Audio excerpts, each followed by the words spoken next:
बिस्मिल्लाहिर्रहमानिर्रहीम, अस्सलाम वालेकुम, सुबह खैर। आप देख रहे हैं एक्सप्रेसो, मैं हूँ हिना आदिल और मैं हूँ इमरान हसन। इस उम्मीद और दुआ के साथ कि आप खैरियत से हैं, एक अच्छे से दिन का आगाज कर चुके हैं या करने वाले। हमारी तरह गले बिठाए नहीं बैठे आप मौसम की तब्दीली का असर लिए नहीं बैठे आप। नए दिन का आगाज अगर कर चुके हैं तो बहुत अच्छी बात है, नहीं किया तो कर लीजिए। हमारी बेस्ट विशेस आपके साथ हैं।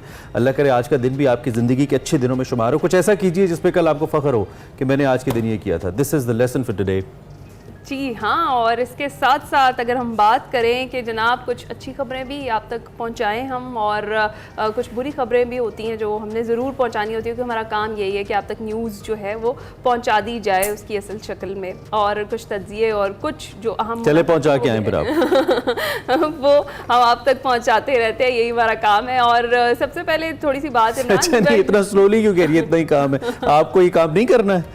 मतलब सही काम है, अच्छा काम है, बुरा काम नहीं। यही तो कह रही, मतलब बुरी खबर के हवाले से, क्योंकि कभी कभी इमरान बहुत बुरा लगता है कि सुबह आते ही हम कोई ऐसी खबरें पाकिस्तान में आई ऐसी रही हैं तो हम क्या करें, अब अपनी तो नहीं बना सकते। लेकिन चले अच्छी खबर भी एक दे देते हैं। फ्रांस के शहर पेरिस में पैरा ओलंपिक्स का जो इफ्तिताह है वो हो गया, उसकी रंगारंग जो तकरीब है वो हुई। पाकिस्तान की नुमाइंदगी एथलीट हैदर अली ने की है, और पैरा ओलंपिक्स में 22 खेलों के 549 इवेंट्स में 169 ममालिक के जो माजूर खिलाड़ी हैं वो हिस्सा ले रहे हैं। चीन का 284 अरकान पर मुश्तमिल सबसे बड़ा दस्ता इन खेलों में शरीक है, जबकि अगर भारत की बात की जाए तो 84 अरकान इन गेम्स में शरीक हैं। पाकिस्तानी दस्ता 2 अरकान एथलीट हैदर अली और कोच अकबर अली पर ही मुश्तमिल है। हैदर अली इफ्तिताही तकरीब में कौमी परचम के साथ मार्च पास्ट करते भी दिखाई दिए। जी बिल्कुल, ये टोक्यो गेम्स के गोल्ड मेडलिस्ट हैं, कुछ दिन पहले हमारे प्रोग्राम में भी थे।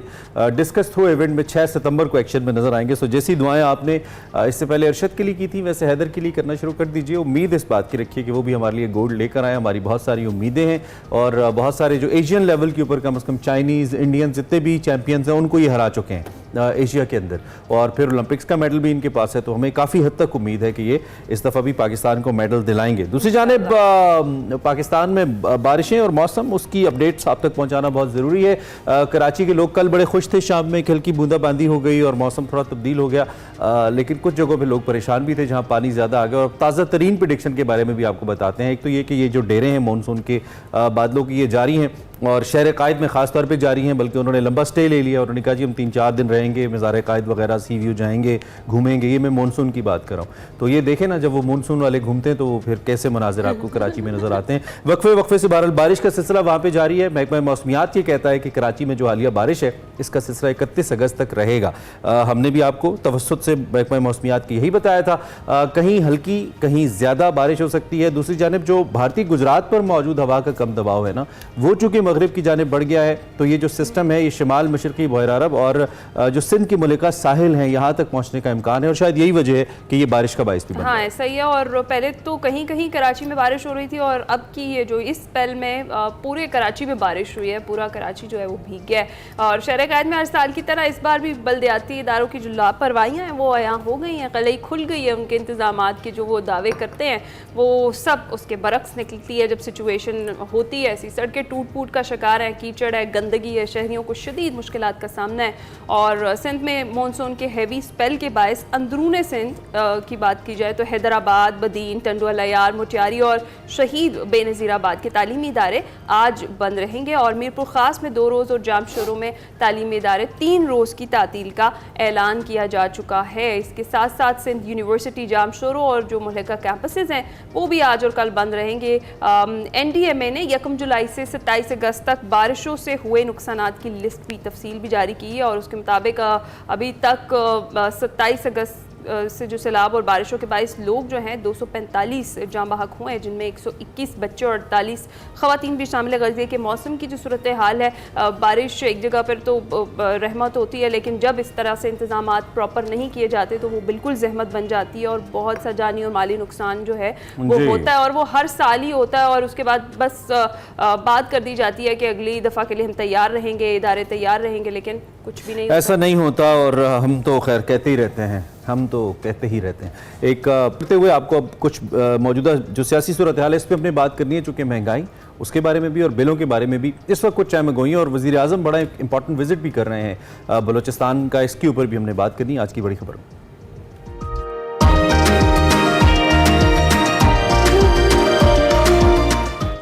जी, बिजली, महंगाई, भारी भरकम बिल, इसके खिलाफ जो गुज़िश्ता रोज़ मुल्क भर में एक शटडाउन हड़ताल थी, हमने आपको अलग सुबह आगाह किया था। इसको ताजिर और सियासी रहनुमाओं ने कामयाब करार दिया। इस हवाले से जो वज़ीर-ए-आज़म के कोऑर्डिनेटर राना एहसान अफजल हैं, उनका कहना है कि वफाकी हुकूमत किसी सूरत ताजरों के दबाव में नहीं आएगी, रिटेलर्स को हर सूरत टैक्स नेट में आना पड़ेगा। लेकिन दूसरी जानिब जो तहरीक इंसाफ है वो अब जलसा का ऐलान कर चुकी है कि हमने जलसा करना है, और तहरीक इंसाफ के रहनुमा ये कह रहे हैं कि इजाज़त मिले या ना मिले, कोई रोके या ना रोके, जलसा तो हर सूरत होगा और 8 सितंबर को होगा, वही भी कह रहे हैं। जी हाँ, और 15 सितंबर को लाहौर में भी जलसा किया जाएगा, ये भी ऐलान कर दिया है। तहरीक इंसाफ के दरमियान जो इख्तलाफात की अंदरूनी इख्तलाफात की खबरें सामने आ रही हैं, और साबिक सदर पाकिस्तान डॉक्टर आरिफ अलवी नाराज़ रहनुमाओं को मनाने में सरगर्म दिखाई दे रहे हैं। आरिफ अलवी की नाराज़ रहनुमाओं को मनाने की कामयाबी के कितने इम्कान हैं, इस पर भी हम बात करते हैं। उधर मौलाना फजलुर रहमान की मौजूदा सियासी मंजरनामे पर अहमियत मजीद बढ़ गई है, और हुकूमत और अपोजिशन दोनों मौलाना फजलुर रहमान की हिमायत हासिल करने के लिए सरगर्म दिखाई दे रहे हैं। महमूद अचकज़ई अपने बयान में कह चुके हैं कि हुकूमत 2/3 अक्सरियत के लिए मौलाना को मनाने के लिए कोशिश है, और प्राइवेट मेंबर के तौर पर दानियाल चौधरी के जरिए सुप्रीम कोर्ट में जजेस की तादाद 23 करने का फैसला किया गया है, और दानियाल चौधरी हुकूमती जमात का हिस्सा है। बिल के मंदरजात के मुताबिक जजेस की तादाद में इजाफा जो केसेस है वो बैकलॉग के बायस ज़रूरी है। ये सारी जो सिचुएशन है हर तरह की बनती हुई सियासत की और मुल्क की, इस पर हमने बात करनी है। जी, माजिद निज़ामी हमारे साथ मौजूद हैं, हमारे सीनियर सहाफ़ी और सीनियर तज्ज़ियाकार, उनसे ज़रा बात कर लेते हैं। Majid, thank you very much for joining. आप कैसे हैं? ठीक ठाक हैं? जी बहुत शुक्रिया। Thank you for joining us, thank you for the patience, for being with us. सबसे पहले तो हमें इस ओवरऑल सिचुएशन के ऊपर आपका तज्ज़िया चाहिए। क्या आप कल की हड़ताल को वैसे कामयाब समझते हैं माजिद, और इम्पैक्टफुल समझते हैं? जी, मुझे लगता है कि इस हड़ताल के दो पहलू हैं। एक तो जमात इस्लामी की जानिब से जो ऐलान किया गया था, उसमें महंगी बिजली का मामला और बिजली के बिलों का मामला सरे फहरिस्त है। दूसरी जानिब ताजरों ने भी इसी दिन हड़ताल का ऐलान किया था, लेकिन उनका मौजू मुख्तलिफ है। उन्होंने महंगाई की वजह से या बिजली के बिलों की वजह से नहीं, बल्कि उन्होंने अपने ऊपर लगने वाले टैक्सेस के खिलाफ हड़ताल का ऐलान किया था, और उसके लिए उन्होंने दुकानें बंद की थी। तो इस चीज को मेरा ख्याल है समझना चाहिए कि ताजरों के हवाले से एफबीआर ने जो अहकाम जारी किए हैं या डायरेक्शन दिए हैं, उनका ये कहना है कि 3 लाख, सिर्फ और सिर्फ 3 लाख ताजिर जो है वो इस सुपर टैक्स नेट का हिस्सा है, और वो इसे बढ़ा के तो 30 लाख पे ले जाना चाहते हैं। तो ये वो एक ऐसा बुनियादी तनाजे का मसला है जिसकी वजह से ताजिरों ने हड़ताल की। अब मामला ये है कि मैं और आप जो कि सैलरीड क्लास से ताल्लुक रखते हैं, हम तो तनख्वाह वसूल करने से पहले ही अपना टैक्स कटवा चुके होते हैं जी। लेकिन रिटेलर्स और ताजिर हजरात जो हैं, उनके बारे में ये शिकवा किया जाता है कि उनका करोड़ों का अरबों का बिजनेस होता है, लेकिन वो सब कैश पे चल रहा होता है, ना वहाँ पे क्रेडिट कार्ड एक्सेप्ट होता है और ना वहाँ पे कोई दूसरे मामला होते हैं। तो इसलिए मैं समझता हूँ कि महंगी बिजली को, बिजली के बिलों को और ताजरों के टैक्सों के मामला को मेरा ख्याल है अलग अलग देखना चाहिए। ये दो ऐसे इश्यूज हैं कि जिन पे अलग बात होनी चाहिए। तो जो टैक्सेस का मामला है उसमें बिल्कुल ताजरों को टैक्स देना चाहिए। ये बड़े अफसोस की बात है कि पाकिस्तान के अंदर एक बहुत बड़ा तबका टैक्स नेट से बाहर है। सो इसके लिए हुकूमत को बेहतर इक़दाम करनी चाहिए और ताजरों को भी कोऑपरेट करना चाहिए। जहां जहां पे उन्हें शिकायत हैं वो एफबीआर के साथ बैठकर हल कर सकते हैं, लेकिन इसका हरगिज ये मतलब ये नहीं कि वो टैक्स नेट में ही ना आए या नॉन फाइलर है।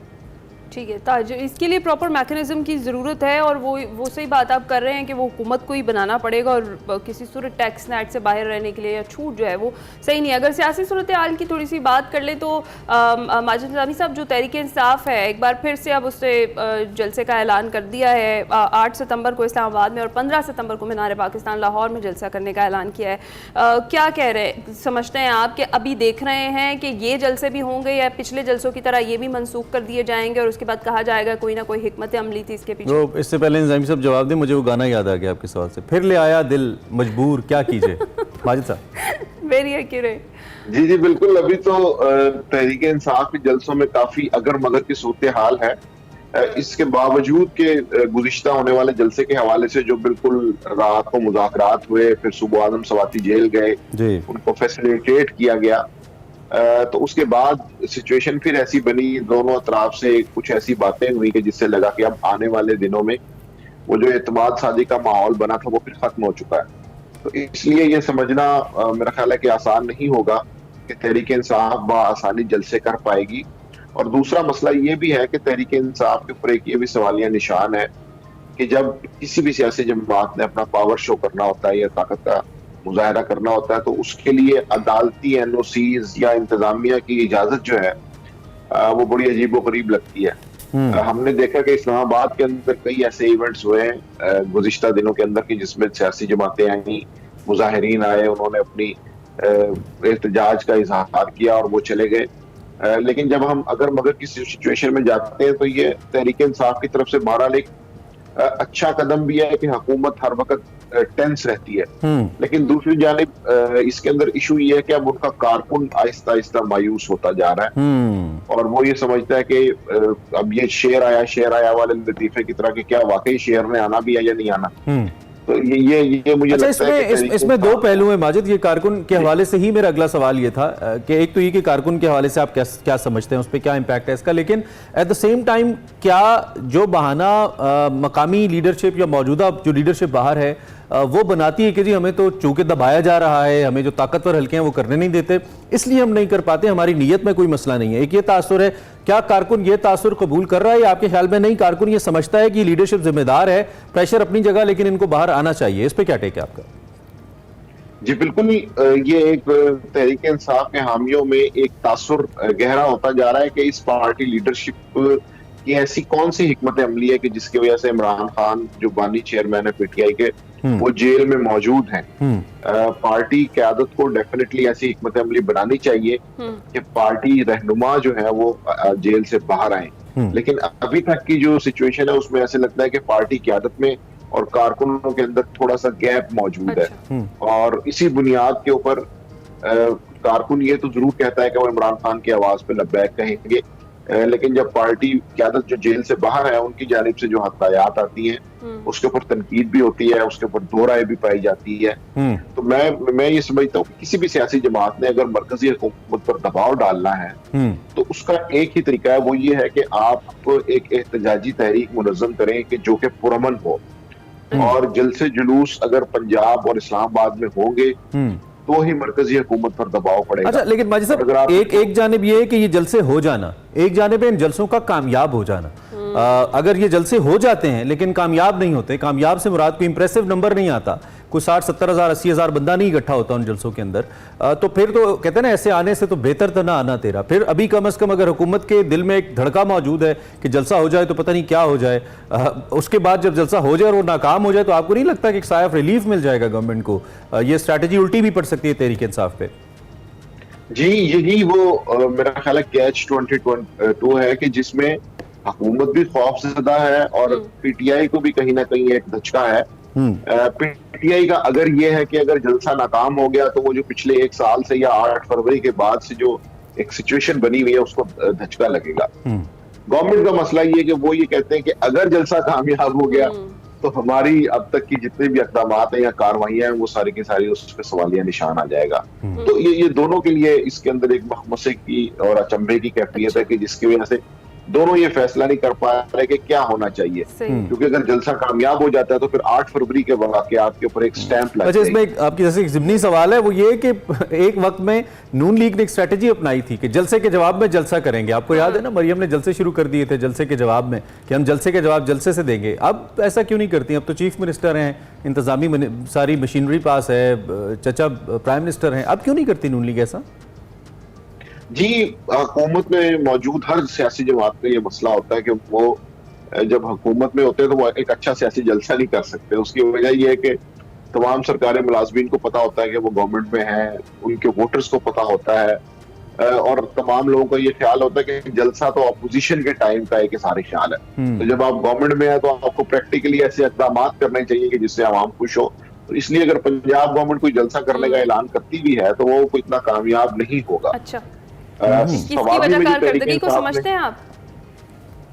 जी इसमें कारकर्दगी भी हो सकती है और दूसरा मामला ये है कि गवर्नमेंट में शामिल किसी भी जमात के जलसे में लोग नहीं आते, क्योंकि उनका ये ख्याल होता है कि अगर आपने गवर्नमेंट में आके भी जलसे करने हैं तो फिर आपको वोट दे के हुकूमत में भेजने का वैसे यहाँ पे हम खान साहब को भी मेंशन कर दें, वो बतौर प्राइम मिनिस्टर उन्होंने ऑर्डर दे दिया था कि जलसे करो, आपको याद होगा।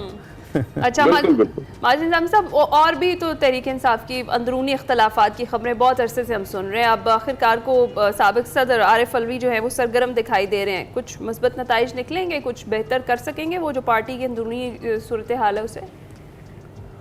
जी, तहरीक इंसाफ का डे वन से ये इशू रहा है और मुझे नहीं लगता कि इसके अंदर कोई बेहतरी आएगी, खसूसन जब तक इमरान खान जेल में है।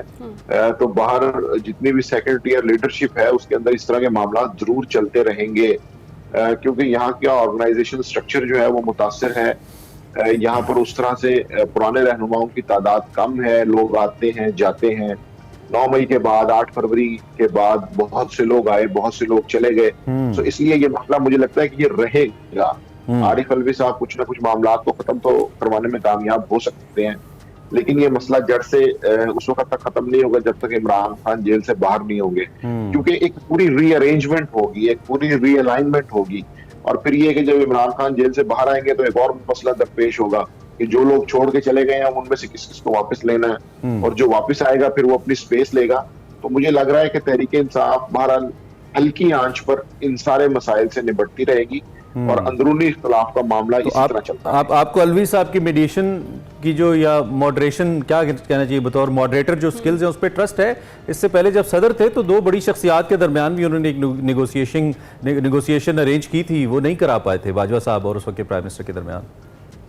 जी बिल्कुल, सियासी मसालियतकार होना एक मेरा ख्याल है बहुत बड़ा फन है, एक बहुत बड़ी खूबी है, और बहुत कम लोग होते हैं जो उसके अंदर कामयाब रहते हैं। तो हम माजी में देख चुके हैं कि आरिफ अलवी साहब ने जो जो अंडरस्टैंडिंग्स करवाने की कोशिश की थी, तो उसके बाद जो सियासी मंजरनामा बना, तो मुबस्सिरीन ये कहते हैं कि ये ना ही होता तो बेहतर था, शायद चीजें कुछ बेहतर सिमत में जाती। तो इसलिए मुझे बड़ा मुश्किल लगता है कि वो तहरीक इंसाफ के अंदर कोई। चलें, अब आपसे मुश्किल एक और मुश्किल सवाल करते हैं, वो मौलाना फजलुर रहमान के हवाले से है। Always relevant to the Pakistani politics and always playing his role, always being into the headlines. Once again जी, इस वक्त मौलाना साहब बड़े कलीदी आदमी हो गए हैं उनकी पार्टी।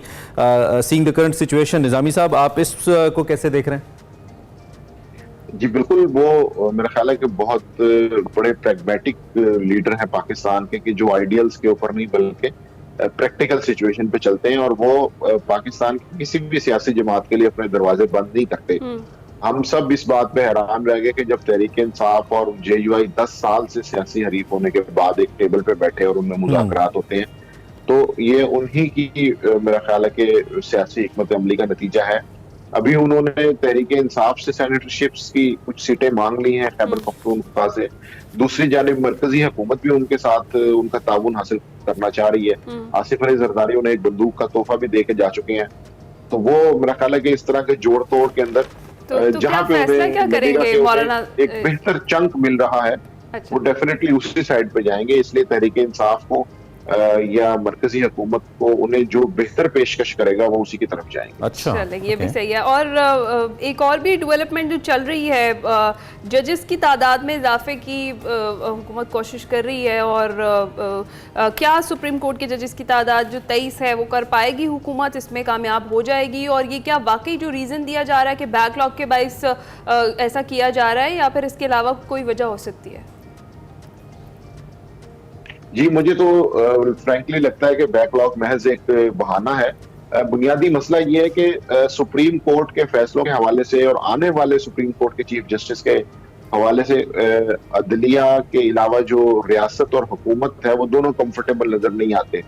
तो इसलिए उनसे बातचीत करने की कोशिश की जाएगी, ऊपर से पर्दा मुज़ाकरात की कोशिश की जाएगी कि किस तरह से एक अंडरस्टैंडिंग के साथ ये सारे मामला आगे लेके चले जाएं।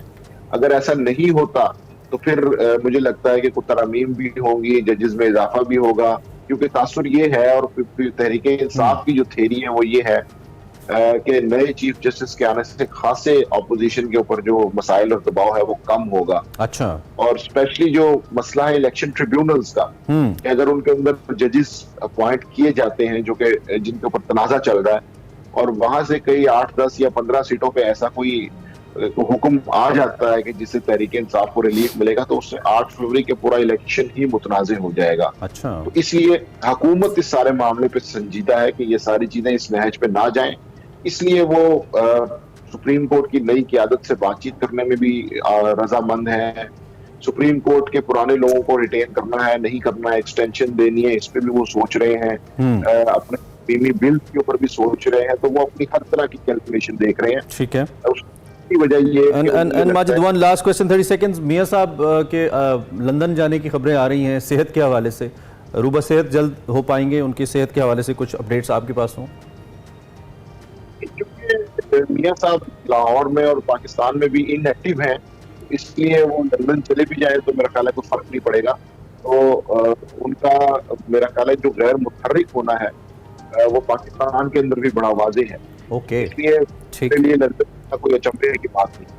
ठीक है, ओके। बाजी निज़ामी साहब, थैंक यू वेरी मच, आप हमारे साथ मौजूद रहे, आपने अपना तज्जिया हमारे सामने रखा। मियां साहब लंदन चले भी जाएं, माजिद साहब का ये कहना है, तो कोई फ़र्क एज सच इसलिए नहीं पड़ेगा क्योंकि इतने एक्टिव नहीं है, और उसके साथ साथ मौलाना का जो रोल है वो जो बेहतर ऑफर उनके पास आएगी पोलिटिकली उस तरफ जाएंगे। जी हाँ, इसके साथ ही एक्सप्रेसो में हम जाएंगे ब्रेक पर। आपने कहीं नहीं जाना, आपके लिए आगे बहुत कुछ है।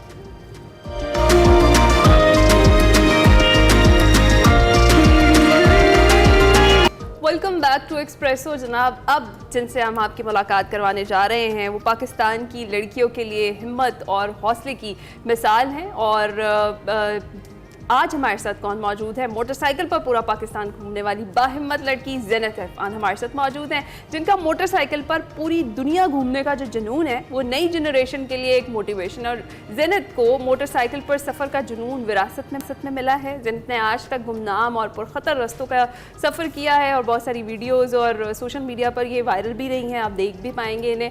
और मज़ीद इनके सफ़र के हवाले से क्या इन्होंने एक्सपीरियंस किया, कैसा रहा ओवरऑल इनका, ये कितना ज़्यादा एडवेंचर देखा इन्होंने, इस पर हम इनसे बात करते हैं। बिल्कुल, हमारे साथ मौजूद है। Welcome to Expresso Zeenat, how are you? I am good, अस्सलाम वालेकुम। वालेकुम सलाम। आपने मेंशन किया तो हमने देखा कि आपका क्या कंटेंट है, आप कहाँ जाती हैं, क्या कमाल आपने लाइफ का इंतखाब किया है। Must say, I mean you living the way you want. लेकिन इसके साथ साथ पाकिस्तान जैसे मुल्क में ज़ेनत चैलेंजेस भी इतने ज़्यादा हैं इसको लेकर। सो फर्स्ट ऑफ ऑल, ये ऐसी क्या चीज़ है जिसने आपको ये सब कुछ करने पे मजबूर किया है? क्या वो पाकिस्तान की खूबसूरती है, आपके अंदर का कोई उबालपन है जो आपको ले जाता है, क्या है? जैसे हर कहानी की शुरुआत एक ख्वाब से होती है, आप समझ रहे, मेरी भी कहानी की एक शुरुआत ख्वाब से हुई थी। ये मेरे वालिद साहब का अधूरा ख्वाब था कि वो एक्चुअली पूरी दुनिया का सफर करना चाहते थे, बट मेरा ये मानना है कि इंसान चला जाता है, उसके ख्वाब जिंदा रहते हैं। And that's why as his eldest daughter मैंने सोचा कि मैं क्यों ना अपने अब्बू के इस ख्वाब के अंदर उनका ये ख्वाब पूरा करूं और मोटरसाइकिल को अपनी सवारी बनाओ और पाकिस्तान जैसे खूबसूरत मुल्क को एक्सप्लोर करो। खतरनाक जरूर है, but with dangers come beautiful landscapes. And I think मेरी जर्नी एक मिक्सचर है, बहुत खतरनाक की भी जर्नी है, एक बहुत बड़ा। एट द सेम टाइम आप पाकिस्तान को जब देखते हैं इतनी क्लोजली ऑन अ मोटरसाइकिल, आप उसके दीवाने हो जाते हैं। अरे वाह वाह वाह वाह। अच्छा ज़ेनत, मुझे बताएं कि ये अभी तक आप कहाँ जा चुकी हैं बाइक पर, और क्या आप सोलो ट्रैवल करती हैं या फिर ग्रुप की सूरत में जाती हैं? इस हवाले से भी बताएं। मैं दोनों ट्रैवल करती हूँ, मैं सोलो भी करती हूँ, ग्रुप में भी करती हूँ। ग्रुप में मेरे साथ मेरा भाई होता है, सो मेरे भाई ने मुझे मोटरसाइकिल राइडिंग सिखाई थी 2013 में, जब मैं बहुत छोटी थी। और तब मेरी अम्मी ने एक्चुअली इनकरेज किया था कि तुम खुद मुख्तार हो, बाइक चलाना सीखो। एंड उस वक्त तो मैं यूनिवर्सिटी एंड कॉलेज अपनी मोटरसाइकिल के ऊपर जाती थी। अभी थोड़ा वक्त था मुझे अपनी फर्स्ट ट्रिप लेने में, क्योंकि 2013 से लेकर 15 तक मैंने लाहौर की सड़कों पे मोटरसाइकिल राइडिंग की है, ट्रेनिंग की है। और उसके बाद अगस्त 14 2015 में मैंने अपने पहले ट्रिप के लिए मैं निकली थी लाहौर से। ये 20 दिन का ट्रिप था जो 3200 किलोमीटर के ऊपर था। एंड उसके अंदर मैंने स्कर्दू, अस्तोर, रामा वैली, हुंजा, गिलगित, जितने भी गिलगित बल्तिस्तान की एरियाज है उसको एक्सप्लोर किया था। एंड उसके बाद से लेकर अब तक 9 साल हो गए मैं पाकिस्तान को एक्सप्लोर कर रही हूं। क्या बात है। 2014-15 में तो इतनी लड़कियां बाइक्स नहीं चलाती होंगी, मुझे तो नहीं याद, हमने तो नहीं देखा सड़कों के ऊपर इंडिपेंडेंटली किसी लड़की चलाते हुए। अब नजर आती हैं अलबत्ता। तो हम ये कह सकते हैं कि आप लोगों ने जो उस वक्त एक बुनियाद रखी हिम्मत करने की, वो पौधा बड़ा हो रहा है। गुस्से हिम्मत लेके, इंस्पिरेशन लेके अब लड़कियां, में बहुत अच्छा लगता है कि इंडिपेंडेंट नजर आती हैं। तो आपको एक कैसा फील होता है जब ये कल्चर ज्यादा प्रमोट हो रहा है, बाइकर्स बढ़ रहे हैं या लड़कियां ज्यादा इंडिपेंडेंट हो रही हैं? बहुत अच्छा लगता है एंड आप सही कह रहे हैं, हम ट्रेंड सेटर्स से, क्योंकि उस वक्त ज़्यादा नॉलेज भी नहीं थी बाइक्स के ऊपर, ज़्यादा यूट्यूब के ऊपर वीडियोस भी नज़र नहीं आती थी। हम लोगों से पूछ पूछ कर चीज़ें साथ लेकर जाते थे, सीखते थे ऑन द रोड। उसके बाद जब मैंने अपना ब्लॉग स्टार्ट किया था ज़नत इरफान के नाम से, वो काफ़ी पॉपुलर हुआ, एक फिल्म भी बनी मोटरसाइकिल गर्ल के नाम से पाकिस्तान में। तो उस फिल्म की वजह से भी बहुत सी लड़कियों के अंदर वो बुनियाद पैदा हो गई थी कि अच्छा अब हम अपना भी ख्वाब पूरा कर सकते हैं। और मेरा ये मानना है कि ज़रूरी नहीं है कि आप बाइक चलाएं, कोई भी अगर आपका ख्वाब है आप उसको पूरा कर सकते हैं, अपने दिल की आवाज़ सुने। और आप जैसे मेरी बहुत सी फ्रेंड्स है, गजल फरूकी, बरीरा जो अभी 70 के ऊपर खुंजराव गई है सोलो, We had her, I think, in our show. Yes. Stories है। जी जी ये सारी मेरी फ्रेंड्स हैं, you know, so nice to see कि हम एक कम्युनिटी ऑफ गर्ल्स हैं जो राइड कर रही है, एडवेंचर राइडिंग कर रही हैं और लोगों को एक बहुत ही पैगाम दे रही है in the international world that Pakistan is safe for women and you should come to Pakistan. अच्छा, actually we know Pakistan is safe for women but still things happen, वो दुनिया भर में भी हो जाती हैं लेकिन पाकिस्तान में होती हैं। और आप चूंकि आप एक एक्सपर्ट बाइकर हैं, हम कह सकते हैं आपको एक एक्सपीरियंस बाइकर हैं, आप इतने अरसे से करी हैं, तो ऐसे वाकयात, ऐसी situation, for example a video that got viral जिसमें किसी शख्स ने आपसे कुछ तकाजा किया और वो काफ़ी लोगों ने देखा उसको, इस किस्म की सिचुएशन के लिए क्या स्पेसिफिकली ज़ेनित आप खुद को ट्रेन करते हो? मेंटली आपका स्ट्रांग कितना होना ज़रूरी है? क्योंकि ऐसी सिचुएशन तो किसी भी आ जाए तो ऑकवर्ड हो जाती है, you know, when somebody strange coming to you, कोई अजीबोगरीब बात कर दे, बीइंग गर्ल आपको उस तरह से पूछे तो मुश्किल तो हो जाता है। लेकिन ऐसी सिचुएशन के बारे में आप बताओ, आप इसको कैसे टैकल करते हो और लोगों को कैसे करना चाहिए, न्यू कमर्स को कैसे देखना चाहिए, खासतौर पे गर्ल्स ऑफ कोर्स? देखिए, there is no set book of travelling, आप हमेशा रास्ते के ऊपर सीखते हैं। तो उस वीडियो के अंदर जैसे कि आप देख सकेंगे, मैं अनकंफर्टेबल हूँ, मुझसे कोई मेरा नंबर मांग रहा है, मुझे नहीं पता था कि मैंने रिएक्ट कैसे करना है, बट मुझे ये पता था आई हैव टू बी काम एंड कलेक्टेड कि अगर मैं जितनी संभली होंगी उतना ही मैं इस सिचुएशन को हैंडल कर सकती हूँ। एंड जैसे कि आप देख सकते हैं, मैं फ्रेंडली थी बट अलर्ट भी थी।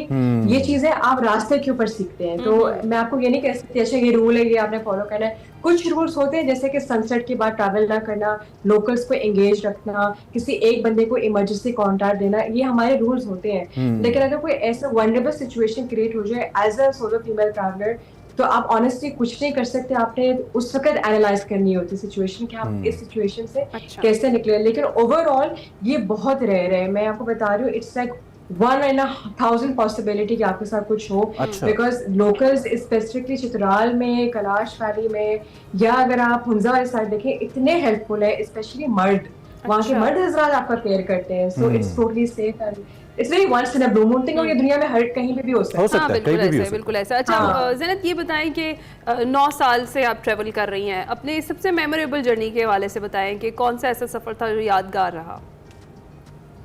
मेरा सबसे मेमोरेबल जर्नी मेरी पहली जर्नी थी जो मैंने ली थी, बिकॉज उसमें मैं गिरी हूँ और मैं लोगों से मिली हूँ, उनका रिएक्शन, खुद भी इतना यंग होना।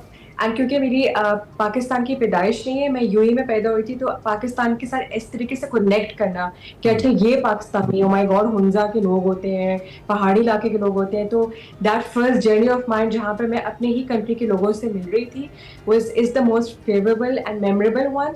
उसके बाद कभी मेरी कोई ऐसी जर्नी हुई नहीं जहाँ पे मैं फील कर सकूं अच्छा दिस इज फेवरेट।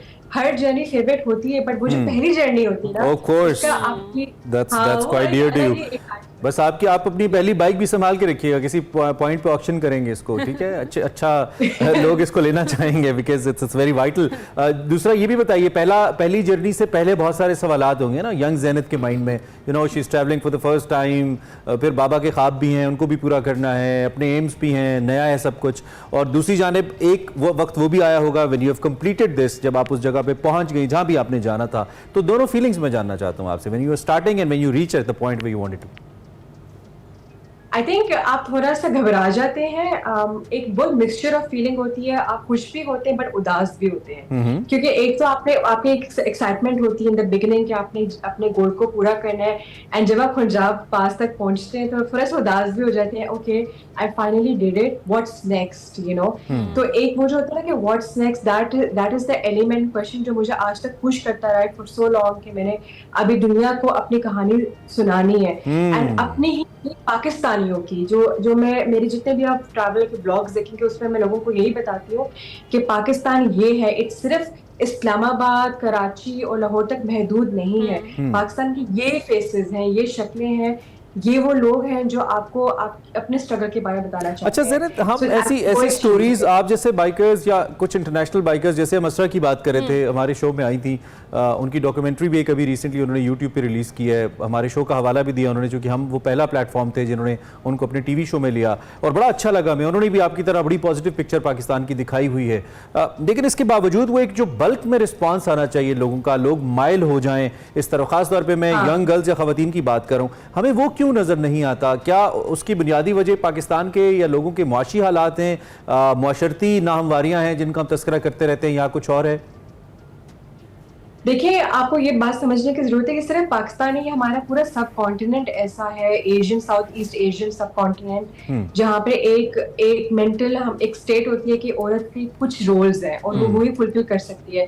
तो ऑफ कोर्स एक आउट ऑफ द ब्लू एक औरत आके बाइक के ऊपर सफर करिए, एक एलियन से चीज है, लोगों को वो अजीब लगता है और उनको थोड़ा टाइम लगता है टू एक्सेप्ट इट। जैसे कि जब मैंने स्टार्ट किया था, आपने भी बोला बहुत कम लड़कियां नजर आती थी, लेकिन अगर आप आज निकलेंगे बाहर तो आपको नजर आएंगे फ्लैट के ऊपर एटलीस्ट 3 लड़कियां हैं। Things take specifically change takes time, and इसलिए लोग थोड़ा सा एक्सेप्टिंग में आ रहे हैं। इस पर सोशल मीडिया और आप जैसे चैनल्स का बहुत बड़ा किरदार है, एक्सप्रेस न्यूज टाइप, जहाँ पे वो लोगों को बता रहे हैं कि देखें ये ज़ेनत है, ये फलानी गर्ल है और ये मोटरसाइकिल राइडिंग कर रही है। So it will take time, and that's why लोगों को वो एक्सेप्टेंस में थोड़ा सा एलियन फील हो रहा है। बट आई एम पॉजिटिव कि नेक्स्ट 9 इयर्स में आप बहुत सी लड़कियों को ठीक, हाँ ठीक है। Thank you so much Zeenat, we are so proud of you, और कैसे जो मैसेज आपने कन्वे किया है। और एक्सप्रेसो तो हम कह रहे हैं कि वो वाहिद प्लेटफॉर्म है जहाँ पर हम इस तरह के टैलेंट को, इस तरह के लोगों को, इस तरह के हीरोज़ को सामने लेकर आते हैं जिन्होंने कुछ ना कुछ अलग ज़रूर किया होता है। और ख़वातीन के लिए ख़ास तौर पर भाई ये जो ज़ेनत ने भी बात किया कि बाहिम्मत रहें और अपने एम को आपके सामने रखें, आप अचीव कर ही लेंगे किसी ना। जी बिल्कुल, एक दिन आएगा, व्हाई नॉट। एक ब्रेक लेते हैं, ब्रेक के बाद आते हैं।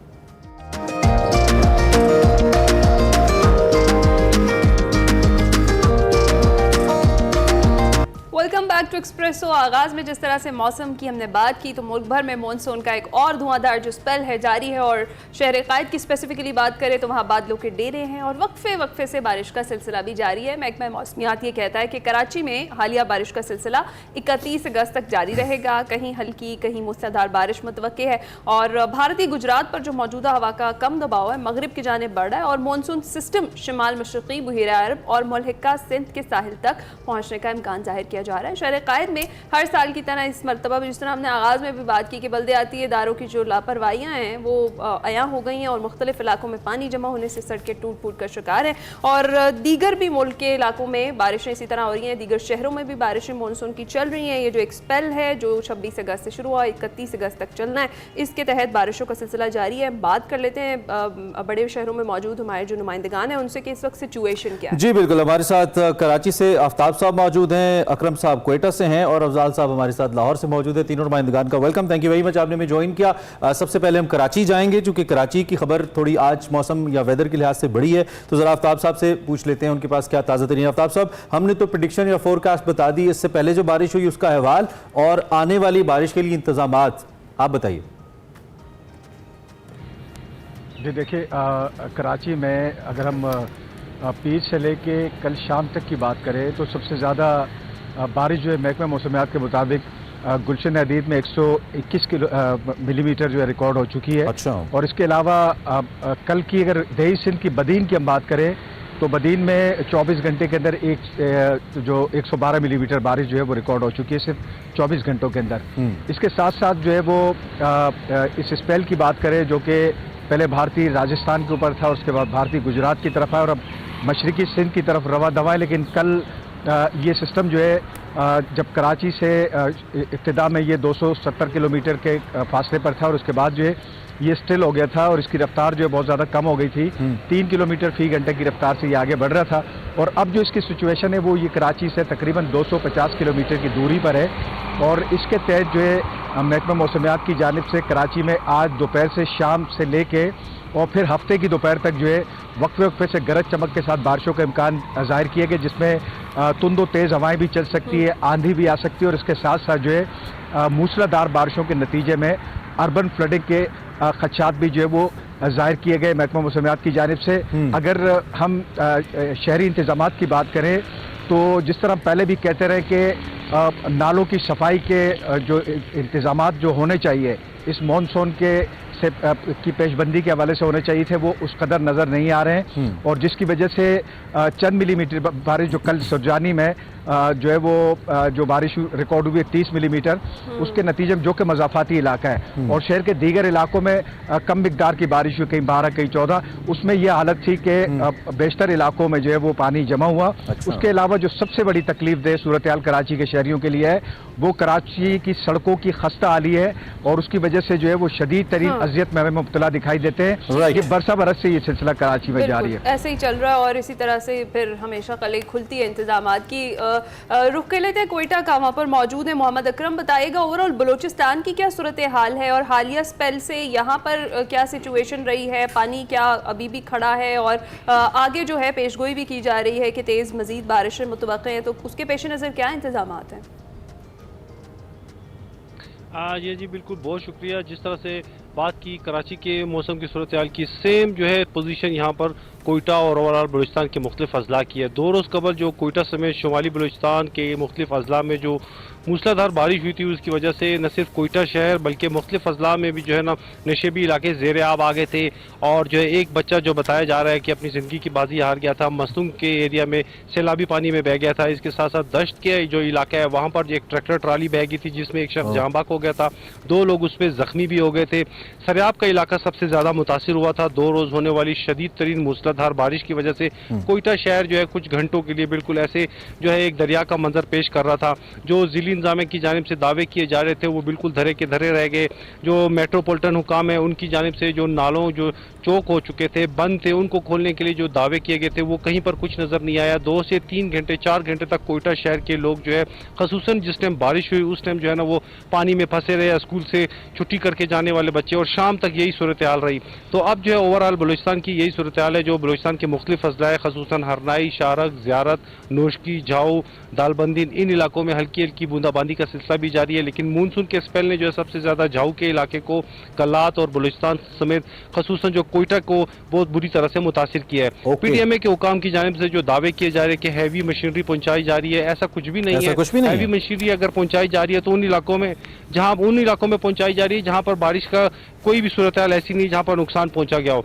खसूसन कोयटा शहर के नाले जो वगैरह के अपने इलाके जहां पे हैवी मशीनरी पहुंच गई है, उनके अपने कोई इलाके हैं? हाँ जी बिल्कुल ऐसा है। बिल्कुल इमरान, ये वही इलाके हैं जहाँ पर जो है जिनको हुकूमती लोगों की आशीर्वाद हासिल है, वहाँ पर उनकी लेन देन पर, उनके अपने आपस के ताल्लुकात पर, सफारिश की बुनियाद पर यहाँ पर इस सूरत हाल होती है। जो दूसरे इलाके हैं वहाँ पर उनका कोई पूछने वाला नहीं है, लोग हमारे साथ राब्ते में रहते हैं। अकरम भाई, आपने अच्छा हमें अपडेट किया कि हैवी मशीनरी जो PDMA कह रहा है कि पहुंचाई जा रही है, अकरम साहब कह रहे हैं कि कोई हैवी मशीनरी नहीं पहुंचाई जा रही, और अगर पहुंचाई जा भी रही है कोयटा या बलूचिस्तान में तो उन इलाकों में जहाँ पे इसकी जरूरत नहीं है। फरमाइशी प्रोग्राम चल रहा है। ओके, जरा लाहौर की अपडेट क्विकली ले लेते हैं। We left with 3 more minutes. Afzal भाई, कमिंग टू यू, क्या सूरत हाल है लाहौर में, क्या इंतजामात मुकम्मल हैं और ताज़ा तरीन सूरत हाल क्या है जो अपडेट कर पाएंगे आप हमें? हाँ जी बिल्कुल, जो है जैसे हमारे दोस्तों ने ये कराची और कोयटा के सूरत बताया, लेकिन लाहौर इसमें इस तरह से मुख्तलिफ नज़र आता है। चूँकि लाहौर में जो भी डिजास्टर मैनेजमेंट और महकमा मौसमिया की तरफ से जो अलर्ट जारी किया गया उसके मुताबिक मूसलाधार बारिश का इम्कान था। लेकिन कल और उससे 1 रोज़ कबल जो बारिश हुई लाहौर में रूटीन के मुताबिक जो है हल्की फुल्की बारिश रिकॉर्ड की गई। लाहौर में कल जो है तकरीबन 3 से 4 घंटे बारिश वक्फे वक्फे से हुई, लेकिन ज़्यादा दर्जा जो है बारिश जो है वो माल रोड पर और गुलबर्ग एरिया में सिर्फ 18 मिलीमीटर बारिश कर गई। लेकिन रूटीन के लोग काम चलते रहे, जो खुले एरिया में काम करने वाले वो जरूर मुतासर हुए, लेकिन अलबत्ता जो है बारिश हल्की की चलती है, लोग कारोबार भी चलता रहा। तो आज चूँकि इससे मौसम खुशगवार हो गया, हफ्स की गर्मी में शिद्दत में भी कमी आई है, लेकिन इसके बाद जो ही बारिश खत्म होती है और सूरज की किरणें दोबारा नमूदार होने शुरू होती है तो फिर हवस का मौसम। तो अफजाल भाई, इसका मतलब लाहौर के लोग बारिशी पानी से परेशान ना हो कि बारिशी पानी आ जाएगा, वो चुप करके समोसे स्नैक्स वगैरह की दुकानों पे जाएं, खरीदें और एंजॉय करें, आप ये कह रहे हैं, और पार्क्स में निकले, चूंकि पार्कों का शहर है लाहौर। हाँ जी, यही सिलसिला चल रहा है, लेकिन अब सूरत ये है कि चूंकि आज जो सूरत है सुबह से जो है वो बादलों और सूरज के दरमियान आंख में चोली का सिलसिला जारी है। एक्सपेक्टेड है कि आज दोपहर के वक्त जो है वो जो सिस्टम डेवलप हो रहा है इसमें हल्की बारिश के चांसेस हैं। लाहौर में जो है वो 2-2.5 घंटे तक बारिश के चांसेस हैं। दोपहर के मौसम दोबारा फिर खत्म हो जाएगा, रात को भी बारिश तकरीबन होने के चांस नहीं है, लेकिन लेट नाइट शायद दोबारा चांसेस हो कि दोबारा बारिश हो जाए। इसी तरीके से जो वैसे तो चूँकि वासा की तरफ से सबको अहकाम जारी किया गया है, जो ही बारिश हो उस अलर्ट जारी किया गया है कि ताकि इंतजाम मुकम्मल किया जाए। डिजास्टर मैनेजमेंट की तरफ से भी जो है तमाम कर लिए जाएं तो अलर्ट तो जारी कर दिया गया है। बहुत शुक्रिया अफजाल तालिब लाहौर से और मोहम्मद अकरम कोयटा से, आफ्ताब खान कराची से हमारे साथ मौजूद थे। इन तमाम बड़े शहरों में ओवरऑल सिचुएशन क्या है बारिश के बाद की, और उसके बाद फिर मजीद अलर्ट जो है वो जारी किया गया, इस पर हमने बात की। इसके साथ ही हम ब्रेक पे जाएंगे, अब वापस आएंगे, आपके लिए आगे बहुत कुछ है। Keep watching.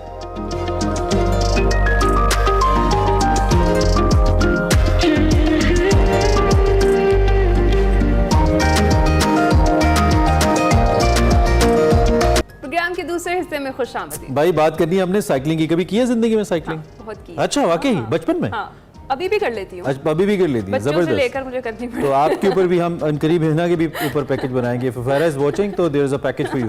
अच्छा, आप अगर साइकिलिंग करते हैं तो अच्छी बात, नहीं तो करें, ये बहुत जरूरी है, नंबर 1। नंबर 2, सयाहत के लिए साइकिलिंग और आम रूटीन में जो साइकिलिंग करते हैं इसमें फ़र्क होता है।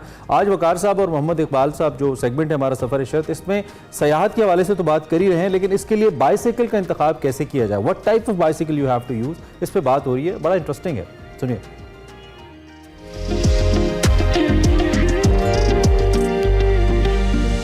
अस्सलाम वालेकुम नाज़रीन, मैं वकार अहमद और आप देख रहे हैं सफ़र इशरत। सफ़र के जो ज़राए हैं वो बहुत सारे होते हैं, लेकिन एक बहुत ही कमाल ज़रिया है वो है बाईसाइकिल। लेकिन जब आप बाईसाइकिल को ज़रिया मुंतखब करते हैं कोई दूर दराज ट्रैवलिंग के लिए, तो ये बाकायदा एक बहुत ही पेचीदा साइंस की सूरत में ये मौजू सामने आता है। और साइकिल की जो सिलेक्शन से लेके उसके जो मुतल्लिका गैजेट्स, एक्सेसरीज, फिर उसकी इतनी ज़्यादा टाइप्स हैं कि मतलब इंसान जो है वो बड़ा कंफ्यूज सा हो जाता है कि इसमें से क्या किस तरह सिलेक्शन करे। तो इस सिलसिले में इकबाल साहब जो हैं वो बहुत ही कमाल साइकिलिस्ट हैं और इस हवाले से कमाल मालूमात रखते हैं। उनको हमने बतौर मेहमान मदऊ किया। बहुत शुक्रिया इकबाल साहब। बहुत शुक्रिया जी, आपका शुक्रिया, थैंक यू सर। एक हम इस वक्त बात करेंगे लॉन्ग डिस्टेंस जो ट्रैवलिंग है। मसलन अभी यहाँ पे अभी हमारा थोड़ा बहुत इनिशियल स्टेजेस पे है कि गिलगित जाना या कश्मीर जाना या बहुत सारी दूर दराज इलाकों में बाईसाइकिल पे जाना। अब ये जो बाईसाइकिल वाला मामला है, ये जो साइंस है, इससे अभी हम उस तरह वाकिफ़ नहीं है। सबसे पहली बुनियादी चीज़ आ जाती है कि बाईसाइकिल की जो सिलेक्शन है वो कैसे की जाए। मतलब उसमें तो बहुत सारी टाइप्स हैं। बहुत सारी टाइप्स। साइकिल के लिए ये है कि सबसे पहली चीज़ तो ये है कि आप थोड़ा बहुत तो साइकिलिंग कर रहे हो ना ऑलरेडी। एकदम से तो आप अचानक से अब उठ के जी मैं आज ही स्टार्ट कर रहा हूँ और आज ही कश्मीर जा रहा हूँ, तो मेरा ख्याल है दैट इज़ नॉट फिजिबल। ठीक है। एक तो आप लोकली पहले थोड़ा बहुत साइकिलिंग करें और आहिस्ता आहिस्ता आप यूज़ टू हों, जिसके अंदर बेसिक चीज़ ये है कि आप इसके अंदर बहुत ज़्यादा साइंस है। मैं इसको स्टार्ट यहाँ से करता हूँ कि सबसे पहले तो आपको ये पता होना चाहिए कि मुझे साइकिल सूट कौन सी करती है। अच्छा, ये आपने खुद फैसला किया? उसमें फैसला, उसके अंदर उसके फ्रेम साइजेस होते हैं, उसका व्हील साइज़ होता है, आपकी बॉडी की अपनी हाइट कितनी है, उसके अकॉर्डिंगली आप साइकिल सेलेक्ट करते हैं। ठीक है। तो फिर पहली चीज़ तो ये साइकिल है, फिर आपके साथ यूज़ टू होते हैं। फिर उसके अंदर बहुत सारी चीज़ें हैं कि टाइप्स हैं। फॉर एग्जांपल रोड बाइक अलग है, हाइब्रिड अलग है, ग्रेवल बाइक अलग है, MTB अलग है, हाइब्रिड है, काफ़ी सारी ऑप्शन है। तो जब आप टूरिंग पे आते हैं तो टूरिंग बाइक इटसेल्फ एक अलग से बाइक है, ठीक है, जो कि लॉन्ग डिस्टेंस टूरिंग के लिए थी। उसके अंदर मेन चीज़ ये है कि उसकी जो है मेंटेनेंस कम से कम होती है और उसकी एफिशिएंसी बहुत ज़्यादा होती है, तो उतनी वो एक्सपेंसिव भी होती चली जाती है। तो इट ऑल डिपेंड्स कि आपका बजट क्या है। और ये जो इंटरनेशनल टूरिस्ट हैं जो कि जिस तरह हमारे पाकिस्तान में कामरान है, जी जी, ये वो वाली सब बाइसाइकिल जी, ये जो cycles international tourist mostly use करते हैं उनको हम कहते हैं पिनियन सिस्टम होता है उसके अंदर ये मेन चीज़ है कि जो हम जैसे हमारी लोकल, जैसे आप साइकिल्स में गियर शिफ्टिंग देखते हैं, चेन एक से दूसरे पे जाता है, उसमें इस तरह से नहीं है। उसके अंदर पिनियन होता है, वो अंदर से ही गियर चेंज होते हैं और उसके अंदर चेन नहीं चलता बल्कि बेल्ट चलता है। Okay. जिसकी मेंटेनेंस बहुत कम होती है और सिंपल एक बेल्ट है उसी ने चलना है, गियर्स अंदर से ही चेंज होते हैं, तो दैट इज़ क्वाइट एक्सपेंसिव।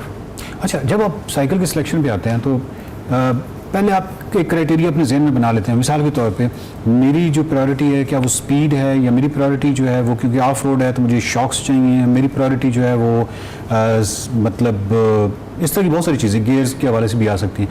पहले तो आप अपनी प्रायोरिटी सेट करते हैं, तो अब हम फ़र्ज़ किया कि इंसान है वो कहते हैं स्पीड प्रायोरिटी है, क्योंकि मैं बिल्कुल एक पक्की सड़क पे मुझे सैकड़ों किलोमीटर करना है, मेटल रोड है, तो उस सिलसिले में फिर हम कौन सी बाइसाइकिल इस्तेमाल करें? उसमें 2 ऑप्शंस आ जाती हैं, एक को हम कहते हैं ग्रेवल बाइक और सेकंड उसको हम कहते हैं हाइब्रिड।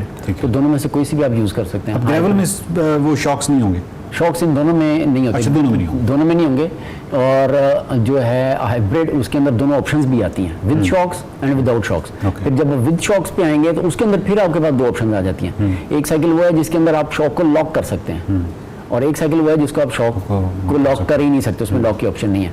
शॉक के साथ आपको थोड़ा सा बेनिफिट भी होता है, थोड़ा सा नुकसान भी होता है, लेकिन उसके अंदर अगर आपके पास जो शॉक वाली साइकिल है और वो उसमें अंदर लॉक की ऑप्शन है, तो उसमें ये होता है कि आप जब आपके पास स्मूथ रोड है तो आप उसको लॉक कर सकते हैं, आपकी एनर्जी वेस्ट नहीं होगी। देखिए, आप शॉक अब्जॉर्बर का मतलब ये है कि आपकी वो एनर्जी जो है वो थोड़ी सी वेस्ट होगी, उसने अब्जॉर्व कर लिया, आपकी एफिशिएंसी प्रॉपर ट्रांसफर नहीं, एनर्जी जो है वो आगे जी उतनी जितनी एनर्जी आपने लगाई है उसमें से कुछ ना कुछ वहाँ वेस्ट हो।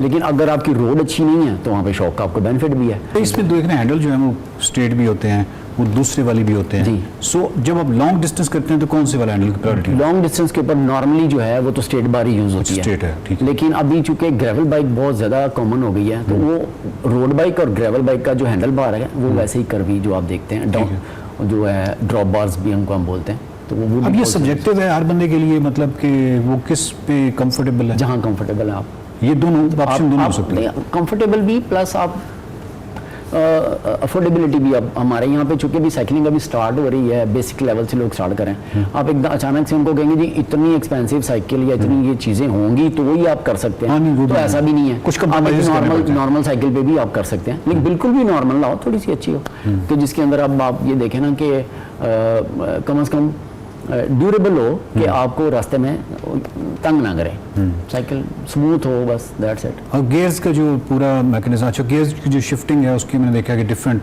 होते हैं, कुछ फिराइयों के साथ हैं, कुछ शिफ्टर्स हैं।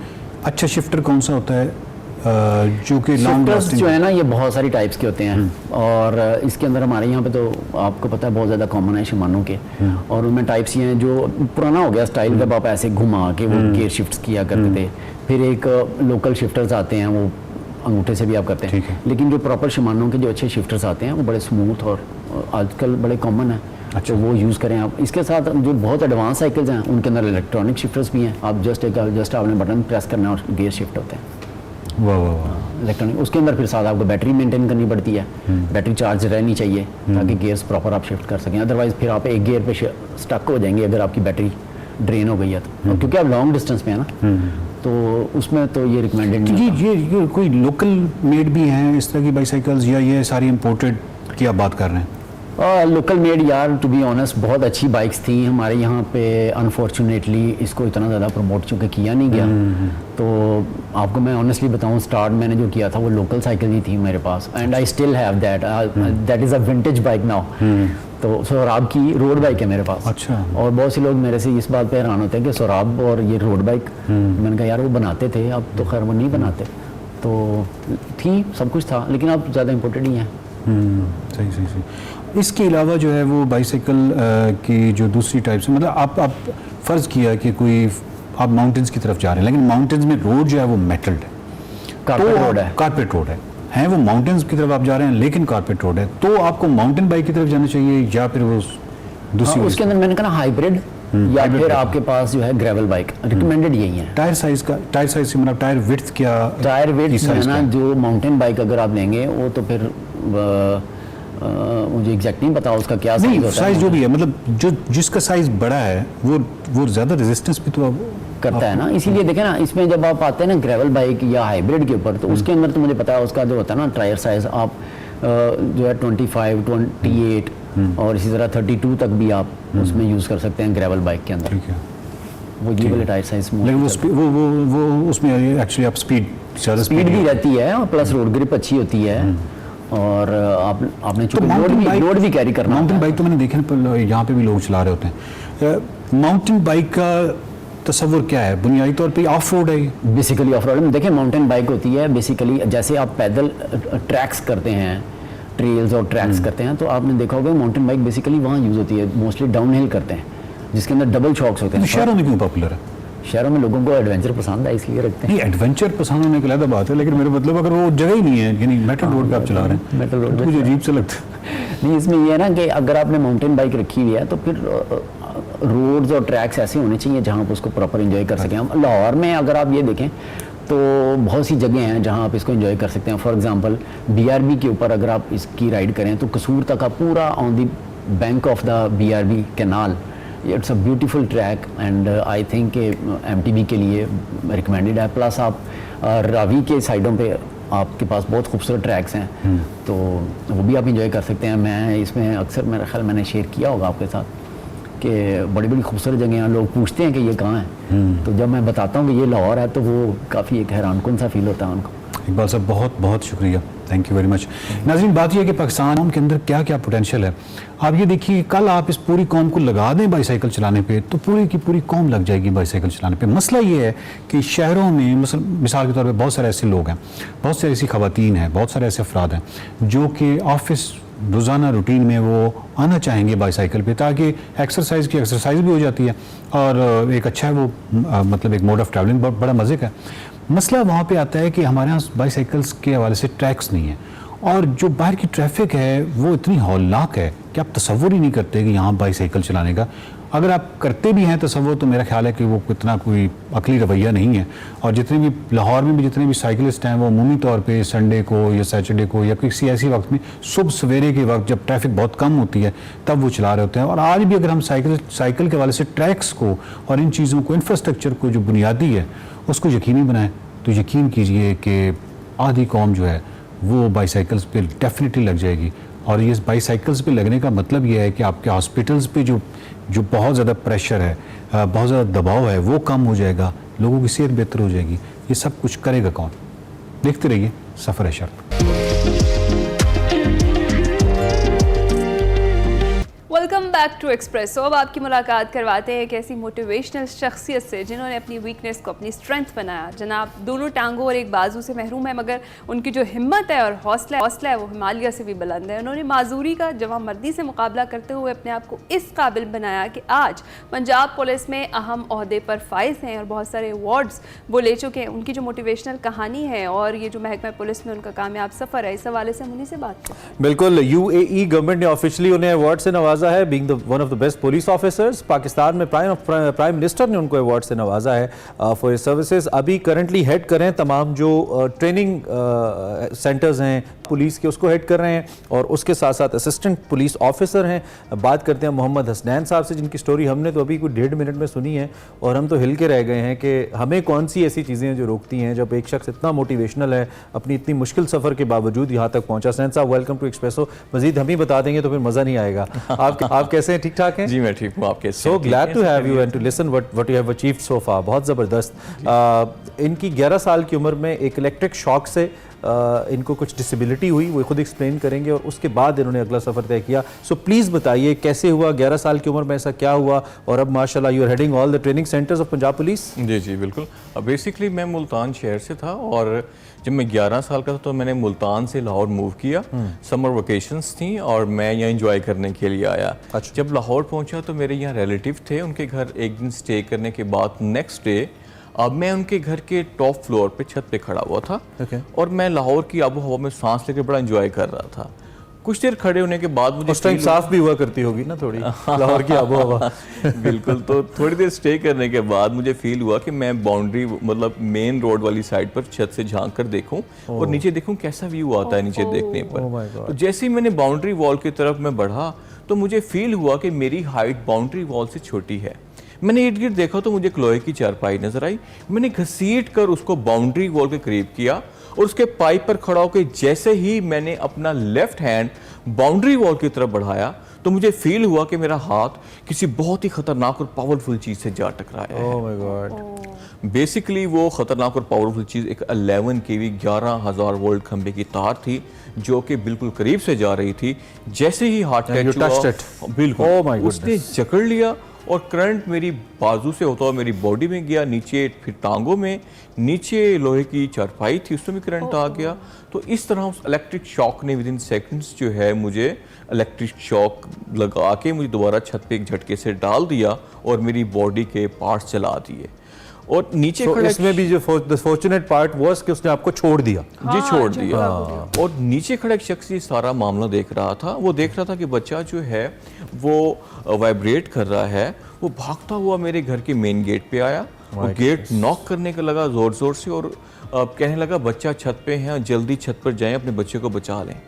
तो उसकी ये बात सुनकर मेरे फैमिली के तमाम मेंबर घर की छत पर पहुंचे, जिसमें मेरी वालदा भी शामिल थी। जब मेरी वालदा ने छत पे देखा कि उसका इकलौता बेटा लगते जिगर छत पे बेहोश पड़ा है और उसकी दोनों टांगे और बाजू जलकर कोयला हो चुके हैं, तो वो फौरन से छत पर गिरकर बेहोश हो गई। अच्छा, इस टाइम मेरी फैमिली के लिए क़यामत का मंजर था, क्योंकि अब समझ नहीं आ रहा था पहले किसको बचाया। And you had lost your senses at that time, आपको मैं कुछ उस याद टाइम नहीं? बेहोश हो चुका था। Of course. तो उस टाइम मेरी फैमिली के लिए बड़ा मुश्किल था पहले किसको बचाया जाए, संभाला जाए, उस बच्चे को जिसकी दोनों टांगे बाजू जलकर कोयला हो चुके हैं या उस माँ को।